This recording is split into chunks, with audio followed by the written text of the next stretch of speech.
तो कल हमने यहाँ तक मैंने पढ़ाया था not rules of state but rules of good, कि जो हैप्पी मैन होता है वो अच्छाइयों के नियमों को नहीं मानता है, लेकिन वो राज्य के अनैतिक नियमों को नहीं मानता है, लेकिन अच्छाइयों के नियमों का सदैव पालन करता है। यहाँ तक हमने पढ़ा था। इसके बाद इसी पोएम फर्स्ट में 2 स्टैंजा भी बचे हुए हैं जो हम लोग यहाँ से पढ़ेंगे।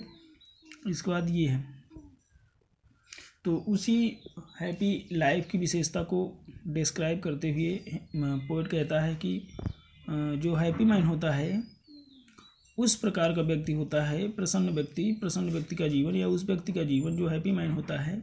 अगले का है हु गॉड डैश, हु देखो डथ पढ़ेंगे, ये धीरे धीरे परिवर्तित रूप है, डैश पढ़ा जाता है। Who God doth late and early pray, late and early एक फ्रेज है जिसका मतलब होता है हर समय। लेट एंड अर्ली जिसका मतलब क्या होता है, हर समय। तो जो देखिए हु गॉड डैश, जो करता है, जो डैश का मतलब करता है, क्या करता है, आगे देखो प्रे का मतलब प्रार्थना। जो व्यक्ति प्रार्थना करता है, किसकी करता है, गॉड की, ईश्वर की। और लेट एंड अर्ली का मतलब एवरी टाइम। तो जो व्यक्ति ईश्वर की प्रार्थना हर समय करता है, जो व्यक्ति ईश्वर पर पूरी तरीके से डिपेंड रहता है, वो व्यक्ति क्या होता है, हैप्पी मैन होता है। प्रसन्न व्यक्ति की क्वालिटी को बताते हुए कहता है कि who God does late and early pray, जो व्यक्ति ईश्वर की प्रार्थना हर समय करता रहता है वो व्यक्ति क्या होता है, प्रसन्न होता है। वो व्यक्ति या उस व्यक्ति का जीवन हैप्पी होता है। जो व्यक्ति इस दुनिया में ईश्वर का स्मरण करता है, अपने समस्त कार्य ईश्वर पर छोड़ देता है, अपने आप को पूरी तरीके से ईश्वर पर न्यौछावर कर देता है, उसी के अकॉर्डिंग टू अपने सारे कार्य करता है। कोई भी कार्य करता है तो ईश्वर का स्मरण जरूर करता है, यहाँ तक कि हर समय ईश्वर का स्मरण किए रहता है, वो व्यक्ति क्या होता है, हैप्पी मैन होता है। वो हर समय ईश्वर की प्रार्थना करता है। अब देखिए क्या करने के लिए, मोर ऑफ हिज ग्रेस। दूसरी लाइन देखिएगा, मोर का मतलब ज़्यादा से ज़्यादा पाने के लिए ईश्वर की प्रार्थना वो हर समय करता रहता है।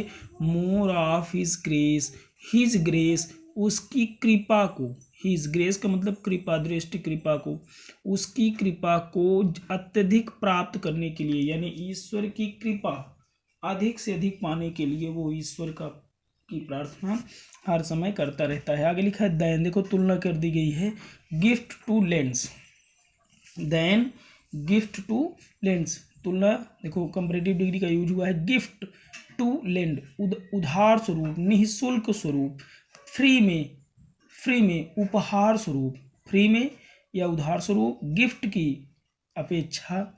यानी लोग ईश्वर की प्रार्थना यहाँ जनरली समझेंगे जो भौतिकवादी लोग होते हैं, यहाँ तक कि इस सांसारिक प्रत्येक व्यक्ति ईश्वर की प्रार्थना करता है, क्या करता है, ईश्वर से धन दौलत की अपेक्षा करता है, मांगता है। लेकिन जो हैप्पी मैन होता है वो ईश्वर की हर समय पूजा पाठ करता है, क्या करने के लिए, उसकी अत्यधिक कृपा प्राप्त करने के लिए। देन गिफ्ट टू लेंड मतलब कि उपहार स्वरूप या फ्री में, निःशुल्क स्वरूप धन दौलत की तुलना में वह ईश्वर की अत्यधिक कृपा दृष्टि को प्राप्त करने के लिए ईश्वर की प्रार्थना करता है। मतलब वह ईश्वर की प्रार्थना करता है, उसको ईश्वर से किसी भी प्रकार की धन दौलत की कोई डिजायर नहीं होती है, लेकिन फिर भी वह ईश्वर की हमेशा प्रार्थना करता है कि ताकि ईश्वर की कृपा उस पर हमेशा बनी रहे। आगे देखेंगे, हु इंटरटेन्स, जो मनोरंजन में व्यतीत करता है, द हार्मलेस डे, अपने हार्मलेस डे को, अपने दुख दुविधा के दिन को, अपने संकट काल के समय को, अपने समस्त समय को या अपने टाइम को नुकसान से विहीन, हार मतलब नुकसानलेस मतलब नुकसान से विहीन, मतलब अपने टाइम को वेस्ट न करते हुए,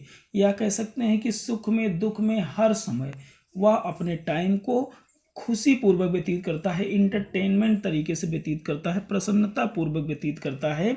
क्या करके, विथ वेल चूजन बुक, अच्छी पुस्तकों का चयन करके, चयन करने की बात नहीं है, वेल चूजन बुक मतलब अच्छी तरीके से चयनित पुस्तकों का अध्ययन करके, अर्थात पुराणों का, साहित्यों का, धार्मिक ग्रंथों का, विभिन्न प्रकार की धार्मिक कल्याण की पत्रिकाओं को पढ़ करके वो अपने दिन को बहुत हंसी खुशी या इंटरटेनमेंट तरीके से व्यतीत करता है। हु इंटरटेन्स, जो व्यतीत करता है, द हार्मलेस डे, अपने दिन को, अपने संकट काल के समय को, अपने सुख में दुख में हर समय वो अच्छे पुस्तकों का, अच्छे साहित्यों का, अच्छे शास्त्रों को पढ़ने में, अच्छे ग्रंथों को पढ़ने में, महाकाव्यों को पढ़ने में अपना टाइम व्यतीत करता है। और फ्रेंड अथवा अच्छे मित्रों के साथ अपना टाइम व्यतीत करता है। इधर उधर अपना टाइम वेस्ट नहीं करता है। जब भी उसको टाइम मिलता है तो वह अपने सभी समय को इंजॉयमेंट तरीके से व्यतीत करता है। क्या करके?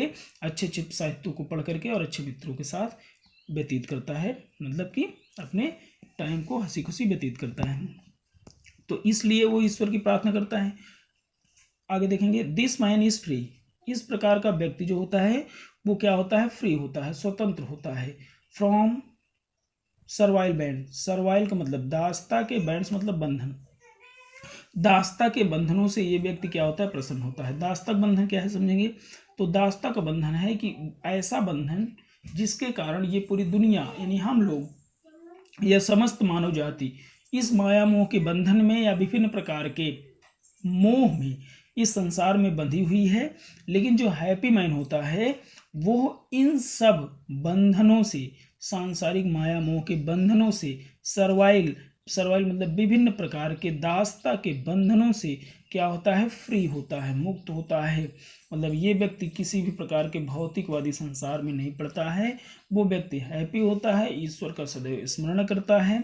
और आगे लिखा है ऑफ होप टू राइज, और इसको किसी भी प्रकार की अपने जीवन में उन्नति करने की कोई होप नहीं होती है, कोई डिजायर नहीं होती। इस प्रकार के व्यक्ति को अपने जीवन में आगे बढ़ने की, टू राइज, प्रगति करने की कोई होप नहीं होती है, डिजायर नहीं होती है।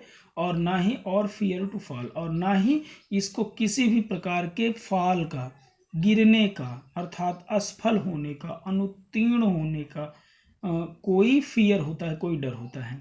इस प्रकार का व्यक्ति समस्त प्रकार के बंधनों से मुक्त रहता है। इसको किसी भी प्रकार से अपने जीवन में आगे बढ़ने की कोई आशा नहीं होती है, और ना ही इसको किसी भी प्रकार के अवनति का, असफलता का, अनुत्तीर्ण का कोई डर रहता है। और आगे लिखा है, बहुत बढ़िया लाइन है, लॉर्ड ऑफ हिमसेल्फ, और यह अपने मन का, हिमसेल्फ खुद का क्या होता है? स्वामी होता है, लॉर्ड होता है, जमींदार होता है। ये अपने मन का राजा होता है, मदमस्त होता है। दो यद्यपि नॉट ऑफ लैंड्स, यद्यपि इसके पास तो जमीन जायदाद अत्यधिक नहीं होती। लैंड्स मतलब सांसारिक संपदा, संपत्ति, जमीन जायदाद इसके पास नहीं होता है, लेकिन फिर भी ये क्या होता है? अपने मन का मालिक होता है, अपने मन का स्वामी होता है, अपने आप का मालिक होता है। स्वतंत्र तरीके से अपना जीवन निर्वाह करता है। एंड हैविंग नथिंग, और इस प्रकार से इसके पास कुछ ना होते हुए भी, नथिंग कुछ नहीं होते हुए भी, ही है थाल, उसके पास सब कुछ होता है। यहाँ तक कि क्या होता है? उसके पास संतोष होता है। इस लाइन में आपका ऑक्सीमोरन फिगर ऑफ स्पीच है। क्यों? क्योंकि देखिए एक तरफ कह रहा है कि एंड हैविंग नथिंग, क्या कह रहा है कि हैविंग नथिंग, कुछ ना होते हुए, एक तरफ कुछ नहीं, एक तरफ नथिंग, एक तरफ ऑल, मतलब विरोधाभास अलंकार है, oxymoron figure of speech. And having nothing ही है थाल, और इस प्रकार से उसके पास कुछ ना होते हुए, और नथिंग का मतलब सांसारिक माया मोह की वस्तुएं ना होते हुए भी ही है थाल, उसके पास सब कुछ होता है, जो कि संतुष्ट की भावना होती है।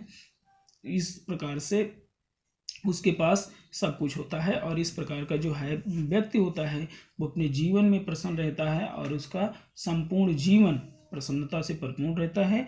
वो न दुख में विचलित होता है, न सुख में अत्यधिक प्रसन्नता का अनुभव करता है। इन दोनों को, सुख और दुख को, ईश्वर का रिजल्ट मान करके उसको प्रसन्नतापूर्वक एक्सेप्ट करता है, स्वीकार करता है।